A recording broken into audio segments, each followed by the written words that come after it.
حضرت ابو طالب اور حضرت خدیجہ کی وفات کے بعد نبی کریم صلی اللہ علیہ وسلم تبلیغ کی غرض سے طائف تشریف لے گئے۔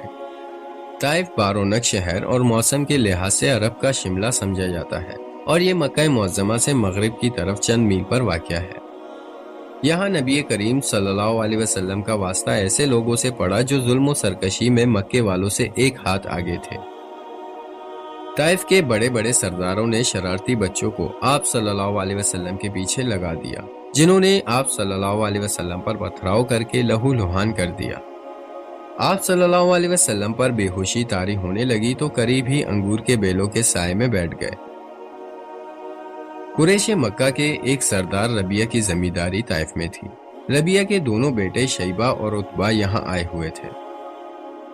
رسول اللہ صلی اللہ علیہ وسلم کو اس حال میں دیکھ کر انہیں ترس آ گیا اور اپنے عیسائی غلام اداس کے ذریعے پلیٹ میں انگور کے کچھ خوشے رکھ کر بھیج دیے۔ نبی کریم صلی اللہ علیہ وسلم نے بسم اللہ پڑھ کر تناول فرمانا شروع کر دیا۔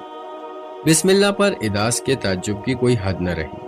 عرض کیا، اے صاحب، اس بستی کے رہنے والے تو یہ کلمہ نہیں پڑھتے، خدا را مجھے بھی اس کی حقیقت بتائیے۔ رسول اللہ صلی اللہ علیہ وسلم نے پوچھا کہ تمہارا وطن کہاں ہے اور مذہب کیا ہے؟ اداس نے جواب دیا، میرا وطن نینوا ہے اور مذہباً نصرانی ہوں۔ رسول اللہ صلی اللہ علیہ وسلم نے فرمایا، وہی نینوا جہاں ایک مرد صالح یونس بن متی پیدا ہوئے ہیں۔ اداس نے حیرت زدہ انداز میں پوچھا، یونس بن متی کو آپ کیسے جانتے ہیں؟ رسول اللہ صلی اللہ علیہ وسلم نے فرمایا، یونس نبی اور میرے بھائی تھے، میں بھی نبی ہوں۔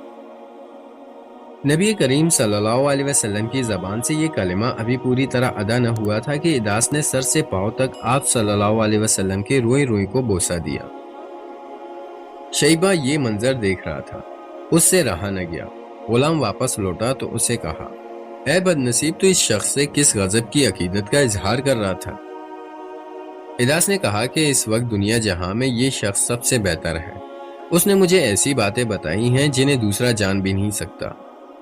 شیبہ نے کہا، ارے تیرا دین اس کے دین سے سینکڑوں گنا بہتر ہے، اس کے دین میں نہ چلے جانا۔ اور ایسا ہی ہوا، اداس مسلمان ہو گئے۔ جب شیبہ اور رتبہ جنگ بدر کے لیے نکلے تو حضرت اداس مکے سے باہر سنیتا البہائے نام کے ٹیلے پر بیٹھے ہوئے تھے۔ شیبہ اور رتبہ ادھر سے گزرے تو حضرت اداس نے روک کر کہا، وہ شخص واقعی رسول ہے، آپ کا آگے قدم اٹھانا خود کو مقتل میں لے جانا ہے۔